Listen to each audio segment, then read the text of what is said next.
Manomboka zao ireo jiaby amin'ny teny gasy mila atao hira amin'ny teny malagasy ofisialy amin'izay azon'ny vazaha jiaby reo izy koa antsika mikoragna. Le izy anie tsy sarotra e, tegna mora kely mihitsy le izy. Lionel, terme ataovy raha igny me. Terme koa me vlog abandonne lahy igny. Asanao mijery, miteraka herinaratra. Za mbola tsy nahita vehivavy tahaka anao io. Ianao mahazo matoky faraiza, tsy ala aminao.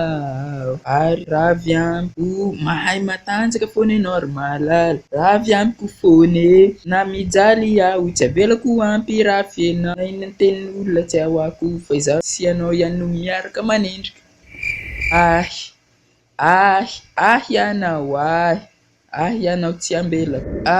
Manahirana fialonana io manahirana. Zay reto tsy matin'ny vapabenao io. Reto tsy volan'ny dadanao, tsy volan'ny dadanao. Reto tsy volan'ny dadanao. Avako fiainana ary nama, reto tsy volan'ny dadanao. Tsara ny miaina, ankilan'olo tiana. Za mila mitsaina, aminao matamana. Ka ikarakaranao aho, vonina ny kolokolo anao aho. Fatokisanao meo ahy, tsisy tokony atahoranao. Raha vavan'olona tsy rarahiko, sakana ity anao. Matony araha ako tiako, fomba ny mpialo namana ratsy. Sainao mbola hitady ahy, oya. Ka andeha amin'ny dadako any, oya. Aloha resy tsy ho hitanao tsony, aya. Ny tenako efa tofoka fiainana gidro trotra. Aleo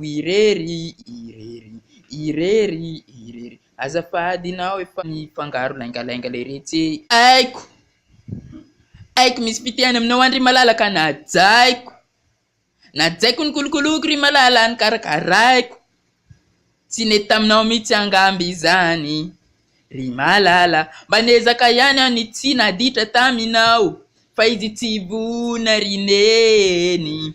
Izy tsy vona, oyeyeyeyeyeya. Finday maneno isan'ora ohatrany olona mpanao afera enao, miafinafina tsy fantatra numerao.